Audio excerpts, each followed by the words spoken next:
जम्मू आ गए, दिल्ली आ गए, अलग अलग जगह पे आ गए और अभी सरकार उनको करी कि फिर से हम मेरी बात समझ गए कि सबके साथ मर्डर हो जाता है। Hello everyone, my name is Gunjan Singh and I welcome you all here at Pahujal academy. आज का ये वीडियो स्पेशली उन स्टूडेंट्स के लिए होने वाला है जो प्रिपरेशन कर रहे हैं सीयूईटी की। यस, जो सीयूईटी की प्रिपरेशन कर रहे हैं और सोच रहे हैं कि कैसे अच्छे सेंट्रल लॉ यूनिवर्सिटी से उनको लॉ करना है, 3 ईयर लॉ करना है, उनको 5 ईयर लॉ करना है, क्योंकि बहुत सारे ऐसे सेंट्रल यूनिवर्सिटीज हैं जो 5 ईयर लॉ भी ऑफर करते हैं, उसके अलावा 3 ईयर लॉ होता है, जैसे DULLB हो गया या फिर किसी भी स्टेट का सेंट्रल यूनिवर्सिटी हो गया। अपार्ट फ्रॉम दिस, इस वीडियो के अंदर हम डिस्कशन करने वाले हैं कि किस तरीके से कौन कौन से सब्जेक्ट्स रहने वाले हैं और आपकी क्या स्ट्रेटेजी रहनी चाहिए इस एग्जाम को क्रैक करने के लिए। मैं बहुत ही बेसिक फाउंडेशन की यहाँ पर बातें करूंगा जो आपको हेल्प करेंगी, एक्चुअली हेल्प करेंगी इस एग्जाम को क्रैक करने में। तो हम डिस्कशन स्टार्ट करते हैं। स्टार्ट करने से पहले मैं आपको बता देना चाहता हूं कि अभी तक अगर आपने YouTube को हमारे फॉलो नहीं किया तो उसको फॉलो कर लीजिएगा, क्योंकि यहां पर आपको बहुत सारा कंटेंट मिलने वाला है रिलेटेड टू सीयूईटी एग्जाम। ठीक है, चलिए स्टार्ट करते हैं आज का डिस्कशन। अगर मैं बात करूं सीयूईटी एग्जाम के बारे में, तो ये जो सीयूईटी का जो एंट्रेंस टेस्ट होता है स्पेसिफिकली इसी साल से जो सिलेबस चेंज हुआ है। अब हम टारगेट कर रहे हैं सीयूईटी 2026 को। 25 हो चुका है, एडमिशन हो चुके हैं, अब हम 26 को टारगेट करेंगे। और 26 को हम क्यों टारगेट कर रहे हैं? ताकि हमें एक अच्छा लॉ यूनिवर्सिटी मिल जाए जहां से हम अपना 3 ईयर लॉ या फिर हम अपना 5 ईयर लॉ परस्यू कर सकें। जो 3 ईयर लॉ है ये ग्रेजुएशन के बाद का है और 5 ईयर लॉ है जो रहता है आपका 12th के बाद में रहता है, राइट। 5 ईयर लॉ के लिए बहुत सारे बच्चे क्लैट में भी अपीयर होते हैं, बहुत सारे बच्चे अदर लॉ एंट्रेंस एग्जामिनेशन भी देते हैं, जैसे कि जामिया हो गया, आर्मी इंस्टीट्यूट ऑफ लॉ हो गया। इस तरीके से बहुत सारे लॉ एंट्रेंस एग्जाम्स होते हैं, MSCET हो गया या फिर सेट हो गया, इस तरीके से बहुत सारे एग्जाम्स होते हैं, उसमें अपीयर होते हैं। अब कुछ बच्चे ऐसे होते हैं जो फाइनेंशियली थोड़ा सा उनके फैमिली की कंडीशन अच्छी नहीं होती है, तो उनके लिए बहुत ही अच्छा ऑप्शन होता है सीयूईटी। जो 5 ईयर लॉ होता है उनके लिए बहुत अच्छा होता है, क्योंकि अगर हम बात करें BHU की या फिर किसी भी अदर सेंट्रल यूनिवर्सिटी की, तो वहां का जो फीस स्ट्रक्चर रहता है वो बहुत ही मिनिमल रहता है, बहुत ही कम रहता है। ठीक है, अगर BHU की मैं बात करूं अराउंड 10,000 रुपीज होगा 5 ईयर का जो फीस है वो BHU का। इसी तरीके से अगर DU की बात करें हम, तो ईयरली अगर उस फीस को हम देखें तो 6,000 होता है। तो ये उन स्टूडेंट्स के लिए बहुत ही अच्छी अपॉर्चुनिटी है। और स्पेसिफिकली अगर आप DU के अंदर एडमिशन लेते हैं या फिर BHU के अंदर एडमिशन लेते हैं, तो वहां पर आपको अच्छा क्राउड में मिलेगा, जिससे आपकी जो प्रिपरेशन है, आगे की जो जर्नी है, आपकी लाइफ है, वो भी बेटर होती चली जाएगी। फॉर एग्जांपल, अगर आप जुडिशरी प्रिपरेशन करना चाहते हैं तो आपका अच्छा रहेगा, अगर मान लीजिए आप लिटिगेशन करना चाहते हैं तो भी आपके लिए अच्छा रहेगा। ये सारी चीजें मैं डिस्कस करूंगा। सीयूईटी का एग्जाम जो है उसको किस तरीके से क्रैक किया जाए। अब अगर मैं टाइम ड्यूरेशन देखूं तो जो सीयूईटी का एग्जाम का जो टाइम ड्यूरेशन है अभी आने वाले 2026 में जो होगा वो होने वाला है अप्रैल के अंदर, राइट। अब अप्रैल के अंदर होने वाला, इट मींस दैट कि हमारे पास कितना टाइम है? ऑलमोस्ट 6 मंथ्स है। अब ऑलमोस्ट 6 मंथ्स है, अब इसकी प्रिपरेशन हमें करनी है, तो किस तरीके से की जाए इस 6 महीने के अंदर वो प्रिपरेशन, जिससे हमारा एग्जाम एक्चुअल में हम एग्जाम को इजीली क्रैक कर पाए। उसके लिए सबसे इंपॉर्टेंट होता है, सबसे पहले हम जानेंगे कि इस एग्जाम का सिलेबस क्या है। जैसे ही हमें सिलेबस पता लगेगा, उसके बाद में हमें क्या जानना है, हमें एक स्ट्रेटेजी बनानी है। वो स्ट्रेटेजी बनेगी PYQs देख के। यानी सबसे पहले हम सिलेबस देखें तो यहां पर जो सेक्शंस होने वाले हैं सबसे इंपॉर्टेंट है वो है इंग्लिश। इंग्लिश के बाद में यहां पर जो रहने वाला है आपका लॉजिकल रीजनिंग। ठीक है, और लॉजिकल रीजनिंग के बाद में यहां पर जो रहने वाला है कुछ मैथ्स के क्वेश्चंस भी रहेंगे। मैथ्स के अलावा यहां पर कंप्यूटर साइंस भी रहने वाला है, यानी कुछ क्वेश्चन कंप्यूटर से रिलेटेड भी रहेंगे। उसके अलावा अगर मैं बात करूं तो यहां पर जनरल एप्टीट्यूड भी रहेगा और साथ में आपका करंट अफेयर्स का पोर्शन भी रहेगा। मींस दैट कि English, logical reasoning, maths, computer और जनरल एप्टीट्यूड, करंट अफेयर्स। और आप कहेंगे सर लीगल सेक्शन तो मिसिंग है, यहां पर लीगल सेक्शन है ही नहीं। एक्चुअल में लीगल सेक्शन यहां पर मिसिंग है। Yes it is.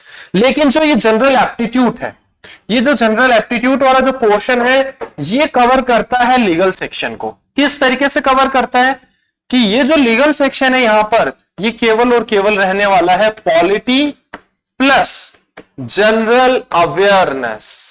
General awareness, it means that कि यहां पर लीगल पोर्शन के अंदर पॉलिटी प्लस जनरल अवेयरनेस रहने वाली है। तो अगर मैं बात करूं लीगल सेक्शन की, तो यहां पर जो लीगल सेक्शन में रहने वाला है basically most of the part रहेगा पॉलिटी का। पॉलिटी का कितना पार्ट रहेगा? ऑलमोस्ट 70%। ऑलमोस्ट 70%। अब जो 30% होगा वो बेसिकली कहां से रहेगा, वो या तो recent legal developments, recent legal development से रहने वाला है, या फिर अगर मैं बात करूं अदर सब्जेक्ट्स की तो लॉ ऑफ क्राइम, ठीक है, या फिर लॉ ऑफ कॉन्ट्रैक्ट, या फिर लॉ ऑफ टॉर्ट्स। यहां से क्या रहने वाला है, यहां से डायरेक्ट कॉन्सेप्ट नहीं रहेगा, यहां से क्या रहने वाला है, बेसिकली यहां से रहने वाला है आपका लीगल मैक्सिम्स का पोर्शन। कौन सा पोर्शन, लीगल मैक्सिम्स का पोर्शन। इट मींस दैट कि लीगल का जो पोर्शन है वो कुछ इस तरीके से रहने वाला है जिस तरीके से क्लैट के एग्जाम में या अदर लॉ एंट्रेंस एग्जामिनेशन में प्योरली लीगल सेक्शन रहता है, उस तरीके से यहां पर आपको देखने को नहीं मिलेगा। यहां पर थोड़ा सा पैटर्न चेंज हो गया है। अब बहुत सारे स्टूडेंट्स इस मिथ में भी हैं कि सर लीगल पोर्शन रहेगा या नहीं रहेगा, एक्चुअल में रहेगा। ये जो मिथ है आपको ये दूर करना है और लीगल सेक्शन पे भी मेन फोकस रखना है, क्योंकि लॉ एंट्रेंस एग्जाम अगर वहां पर लीगल सेक्शन नहीं रहेगा तो फिर वो लॉ एंट्रेंस एग्जाम ही नहीं हुआ। इसी वजह से यहां पर ये जो एंट्रेंस एग्जाम है यहां पर ये रहने वाला है। अब अगर मैं पीछे की स्लाइड में देखूं तो मैंने क्या कहा, इंग्लिश रहेगा, लॉजिकल रीजनिंग रहेगा, मैथ्स रहेगा, कंप्यूटर रहेगा, जनरल एप्टीट्यूड और करंट अफेयर्स रहेगा। अब इस एग्जाम के लिए जो सबसे इंपॉर्टेंट पार्ट होता है वो क्या होता है, वो रहता है न्यूज़पेपर। क्या रहेगा, न्यूज़पेपर। न्यूज़पेपर आपके एग्जाम के लिए बहुत इंपॉर्टेंट पार्ट है, ठीक है। अब न्यूज़पेपर किस तरीके से इंपॉर्टेंट है उसको समझ लेते हैं थोड़ा सा। बेसिकली जब आप न्यूज़पेपर रीडिंग करते हैं, क्या न्यूज़पेपर रीडिंग करते हैं, तो आप खुद से सोचिए आप कहां कहां इंप्रूव कर रहे हैं। अगर मैं बात करूं न्यूज़पेपर रीडिंग, नंबर 1 आपका रीडिंग स्किल अच्छा होगा, रीडिंग स्किल्स अच्छे होंगे आपके। नंबर 2 आपका वोकैब अच्छा होगा। नंबर 3 आपका नॉलेज एनहेंस होगा। नंबर 4 आपकी ओपिनियन बिल्डअप होगी। नंबर 5 आपकी थिंकिंग एबिलिटी एनहेंस होगी। नंबर 6 आपका करंट अफेयर प्रिपेयर होगा। अब ध्यान से देखिए, यहां पर अगर आप न्यूज़पेपर रीड करते हैं तो आपका रीडिंग स्किल इंप्रूव होगा। अगर रीडिंग स्किल्स अच्छा रहेगा तो पेपर को आप टाइमली कर पाएंगे, पेपर को टाइम से कंप्लीट कर पाएंगे। अगर आपका वोकैब अच्छा होगा तो ये आपको इंग्लिश पोर्शन में हेल्प करेगा और अदर पोर्शन में भी हेल्प करेगा। अगर आपके पास नॉलेज होगा, आपका नॉलेज अच्छा होगा, तो ये सारी चीजें आपको कहां हेल्प करेंगी, जनरल एप्टीट्यूड में आपको हेल्प करेंगी। उसके बाद में आपका जो ओपिनियन बिल्डअप होगा ये आपको लॉजिकल रीजनिंग में हेल्प करेगा। उसके बाद में आपकी थिंकिंग एबिलिटी सेम आपको लॉजिकल रीजनिंग में हेल्प करेगा। करंट अफेयर का पोर्शन है वो आपका प्रिपेयर होगा। इट मींस दैट कि यहां पर अगर आप न्यूज़पेपर रीड करते हैं तो क्या मैं कह सकता हूं आपका इंग्लिश पोर्शन कंप्लीट होगा, लॉजिकल रीजनिंग कंप्लीट होगा और जनरल एप्टीट्यूड और करंट अफेयर्स, यानी 3 पोर्शन यहां पर कंप्लीट हो रहे हैं सिंगल एक न्यूज़पेपर से। इट मींस दैट कि ये न्यूज़पेपर आपके एग्जाम के लिए आपका रामबाण है। उसके अलावा अगर मैं बात करूं मैथ्स के लिए और कंप्यूटर के लिए, तो मैथ्स के लिए आपको केवल और केवल सेलेक्टिव प्रिपरेशन करनी है, यानी जो इंपॉर्टेंट टॉपिक्स है वही कवर करने हैं। फॉर एग्जांपल आपको क्या क्या कवर करना है, percentage, average, ratio, profit loss, simple interest, compound interest, etcetera. ये सारे टॉपिक्स आपको कंप्लीट करने हैं। इट मींस दैट कि ये जो एग्जाम है उसके अंदर अगर आप न्यूज़पेपर पे मेन फोकस रखेंगे प्लस मैथ्स और कंप्यूटर पे आप अपना बेसिक स्ट्रॉन्ग अच्छा कर लेंगे, अपना बेसिक अच्छा कर लेंगे, तो ये एग्जाम आप इजीली क्रैक कर पाएंगे। अब वो किस तरीके से करना है वो मैं आपको बताता हूं। आपको इनिशियली अभी 2 मंथ्स फोकस रखना है। इनिशियली 2 मंथ्स आपको किस पे फोकस रखना है, आपको इनिशियली 2 मंथ केवल और केवल न्यूज़पेपर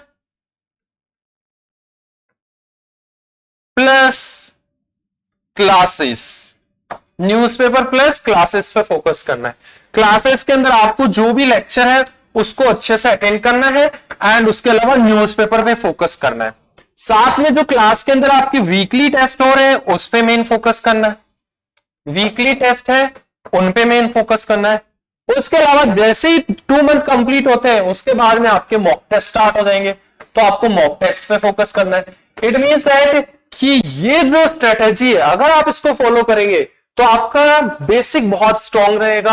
आपका बेसिक अगर स्ट्रांग रहेगा तो पेपर कितना भी टफ हो, कितना भी उसका लेवल किसी भी तरीके से डिफिकल्ट लेवल हो, आप इजीली इस एग्जाम से गो थ्रू कर जाएंगे, राइट। तो बेसिकली अभी आपको केवल न्यूज़पेपर पे प्लस क्लासेस पे आपको फोकस रखना है, ठीक है। इसके अलावा किसी भी स्टूडेंट को कोई भी डाउट आता है कि सर किस सब्जेक्ट को किस तरीके से हमें रीड करना है, किस तरीके से हमें पढ़ना है, तो हमें वो कमेंट सेक्शन में बता सकता है, मैं उसका आंसर करूंगा, ठीक है। Thank you so much for watching.